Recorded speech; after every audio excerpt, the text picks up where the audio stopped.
Selamat sahabat dan halo pemirsa Hope Channel.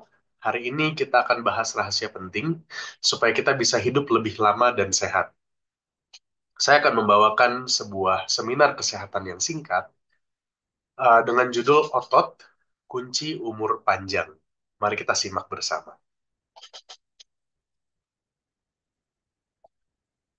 Setiap hari kita beraktivitas, kita menggunakan energi. Kalau kita kurang aktif, energi yang kita gunakan itu sekitar 1 kalori per menit. Kemudian jika kita berolahraga, konsumsi energinya bisa 20-30 kali lipat lebih tinggi.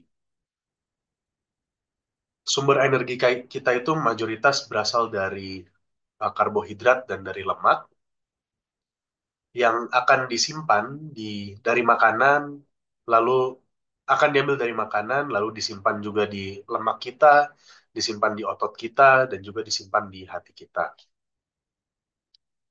Saya mau memfokuskan ini kepada otot. Jadi sekitar 80% dari energi yang kita konsumsi itu digunakan untuk kebutuhan otot. Artinya, kalau otot kita berkurang dan fungsinya mulai gagal atau bermasalah, ini akan muncul penyakit. Kenapa? Karena dengan berkurangnya otot, penggunaan energi juga akan berkurang, bisa ada masalah metabolisme, dan yang lain juga bisa berhubungan dengan kekuatan, berhubungan dengan aktivitas, bahkan kualitas hidup. Sekarang saya mau bahas dua dampak dari modernisasi yang konsekuensinya tidak kita inginkan berdasarkan bagaimana otot kita berfungsi. Yang pertama adalah automasi yang bisa menghasilkan sedentary lifestyle atau kurang bergerak. Jadi pada zaman ini yang sudah modern, kita punya kecenderungan untuk menjadi kurang aktif secara fisik. Kita banyak menghabiskan waktu kita di posisi duduk. Bahkan jika kita menggunakan 30 menit setiap hari ya, entah pagi atau malam, untuk berolahraga, sekitar 90% dari 16 jam di mana kita terbangun, kita habiskan waktu itu dengan posisi duduk. Jadi salah satu masalah dengan duduk ini adalah menjadi non-aktif, tidak aktif. Dan ini adalah resiko yang besar untuk sejumlah penyakit yang ada.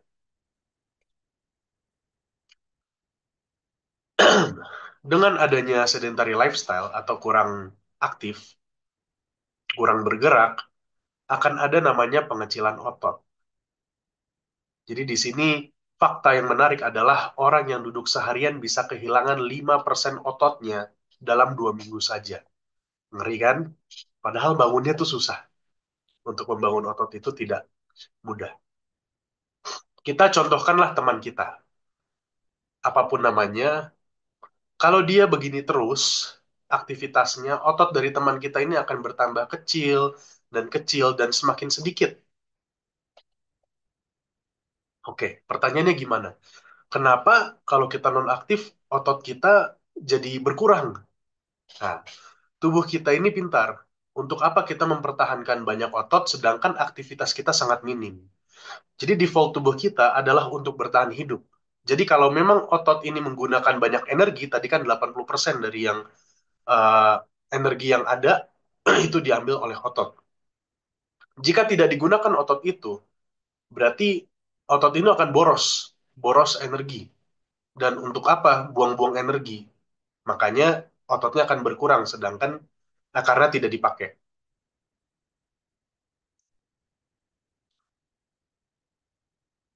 Di sini yang kedua adalah ilmu sains yang bertambah. Hasil dari ilmu sains yang bertambah ini adalah penanganan kesehatan modern yang semakin baik. Dan hasilnya apa? Usia harapan hidup yang semakin tinggi. Kita bisa lihat di sini perbandingan antara abad ke-17 sampai abad ke-21 ya, perbandingan dari uh, usia harapan hidup. Kita bisa lihat yang sebelumnya sekitar 30 sampai 40 tahun, sekarang sudah 70 sampai 80 tahun, tergantung dari tempatnya di mana. Hasil dari ini apa?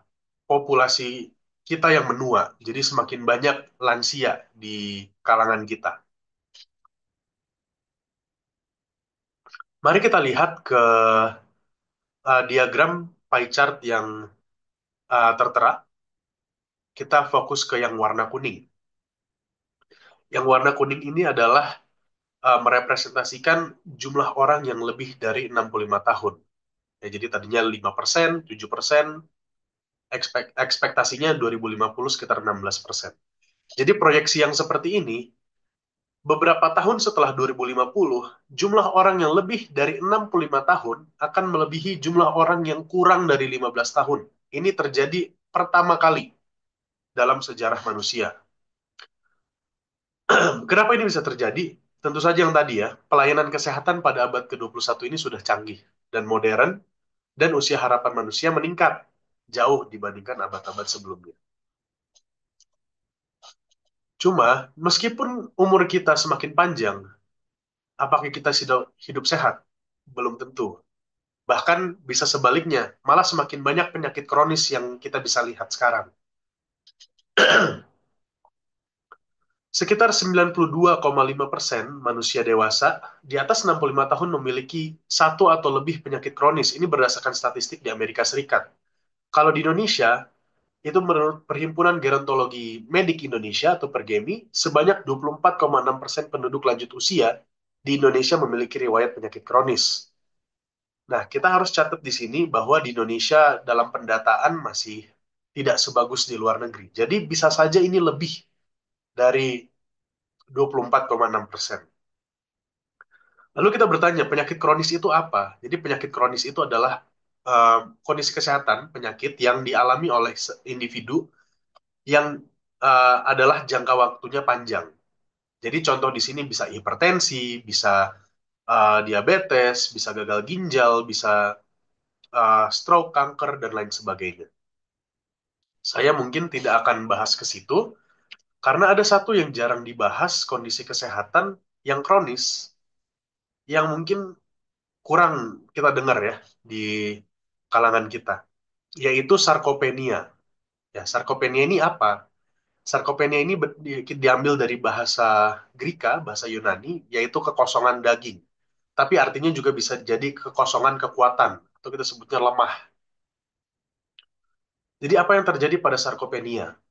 Sebenarnya sarkopenia ini adalah proses yang normal dialami ya. Jadi saat kita berusia 30 tahun, 3-8% otot kita itu akan berkurang. Kita akan kehilangan 3-8% otot kita dalam kurun waktu 1 dekade, jadi 10 tahun. Jadi 30 tahun, saat kita berumur 40 tahun, 3-8% otot kita di usia 30 tahun akan berkurang. Tentu saja ini sebenarnya adalah proses yang normal, proses penuaan. Tapi bisa lebih cepat, bisa lebih lama. Dan kita juga bisa, dengan gaya hidup kita, kita bisa memperbaiki ini.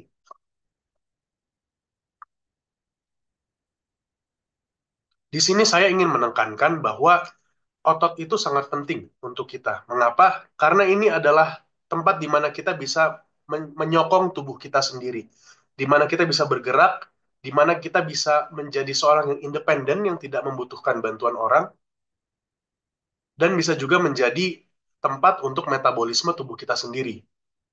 Jadi kita bisa melihat di sini perbandingan seorang individu berusia 23 tahun dan 78 tahun. Ini kita ambil MRI, cross section paha dari individu-individu tersebut. Kita bisa lihat perbandingannya ya. Yang warna abu-abu yang kita lihat sekarang adalah otot, dan yang putih itu adalah adipos atau lemak. Kita bisa melihat perbandingannya saat 78 orang yang berusia 78 tahun dia punya massa otot sudah degradasi ya, sudah sedikit, dan massa lemaknya lebih banyak. Kita bisa bandingkan juga ke gambar yang di kanan. Ini ada perbandingan tiga individu berbeda, warna biru, warna merah, dan warna hijau. Kita bisa lihat pria berusia 40 tahun yang adalah seorang triatlet.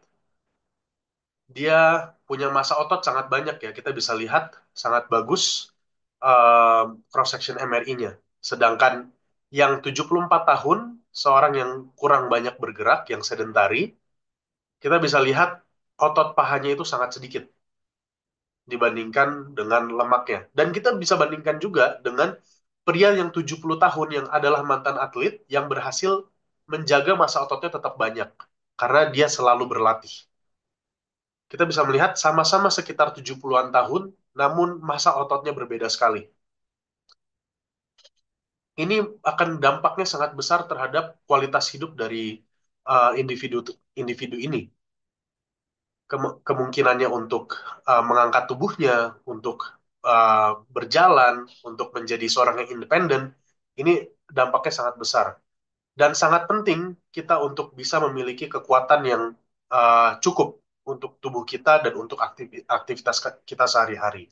Ini kita bisa lihat ya, di penelitian selanjutnya,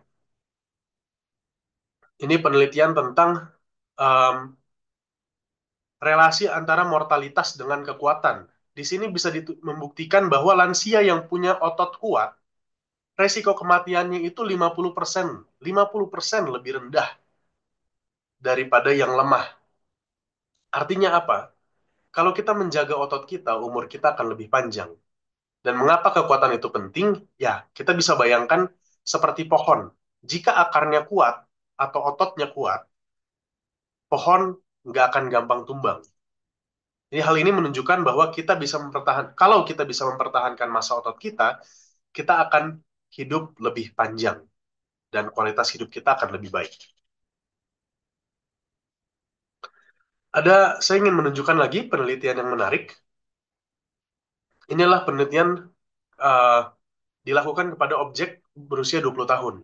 Individu berusia 20 tahunan yang setiap harinya dia berjalan lebih dari 10.000 langkah per hari. Dilakukanlah sebuah pengurangan aktivitas. Yang tadinya 10.000 langkahnya berkurang menjadi 2.000 langkah per hari. Dan ini dilakukan selama 14 hari. Hasilnya ini sangat mencengangkan. Ada berkurang 5% masa otot dalam 14 hari. Hanya dengan 14 hari berkurang 5% setelah aktivitasnya menurun. Bayangkan yang seharusnya saat kita usia 30 tahun, kita hanya berkurang 3-8% dalam kurun waktu 10 tahun. Itu sangat signifikan sekali.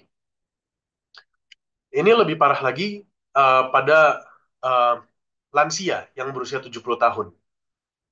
Saat terbaring selama 10 hari, individu tersebut bisa kehilangan 10% dari masa ototnya. Ini sangat besar sekali. Efeknya adalah bisa menjadi lemah, tentu saja. Jadi, selanjutnya pertanyaan, bagaimana cara kita bisa menghindari penyusutan otot yang berlebihan? Tentu saja, um, gereja kita memiliki program secara global, yaitu New Start. Ini adalah New Start Lifestyle Program, di mana um, di sini terdapat nutrition, exercise, water, sunlight, temperance, air, rest, and trust. Tentu saja di sini saya ingin memfokuskan ke exercise.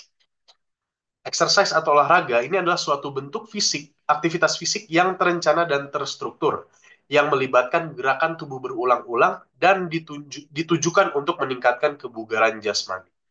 Di sini ada jenis-jenis olahraga ya, yaitu aerobic exercise, strength training, stretching, dan balance exercise atau untuk keseimbangan. Saya ingin memfokuskan ke strength training. Ini ada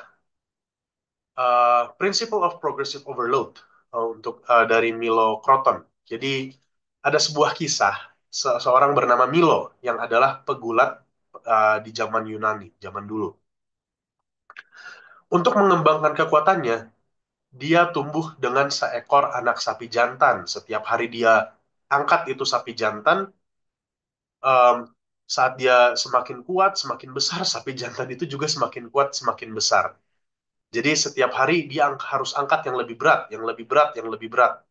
Jadi supaya otot kita makin kuat, kita harus naikkan tantangan sedikit demi sedikit. Contohnya seperti cerita ini. Saya tidak tahu apakah cerita ini benar, tapi intinya adalah setiap hari kita harus mendorong diri kita sedikit lebih keras dari sebelumnya agar tubuh kita bisa beradaptasi dengan beban itu, dan itulah prinsip kita berolahraga untuk yang tipe strength training. Dan sebenarnya buat yang lain juga bisa. Pertanyaannya tadi adalah 30 tahun kita sudah mulai kehilangan otot kita 3-8%. Pertanyaan selanjutnya, apakah seseorang yang sudah lansia bisa dilatih? Tentu bisa.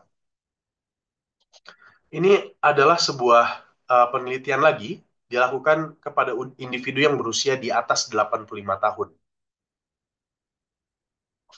Individu tersebut diambil, kembali lagi ya, diambil MRI dari foto pahanya, dilihat otot pahanya, kita bisa lihat, di-pre, lalu di-post seperti apa.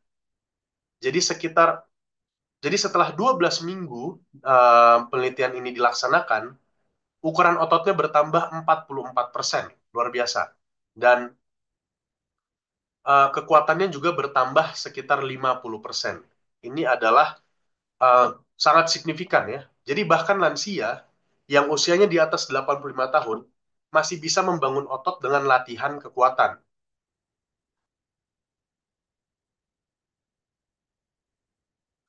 Jadi penelitian ini, latihan kekuatan atau strength training bisa mengembalikan penyusutan otot. Pertanyaannya, bagaimana cara olahraganya? Apakah kita harus pergi ke gym? Apakah kita harus investasi alat-alat yang mahal? Jawabannya tidak. Kita bisa menggunakan namanya body weight exercise atau olahraga yang menggunakan tubuh kita sendiri sebagai uh, resistan. Jadi tubuh kita sendirilah adalah gym kita.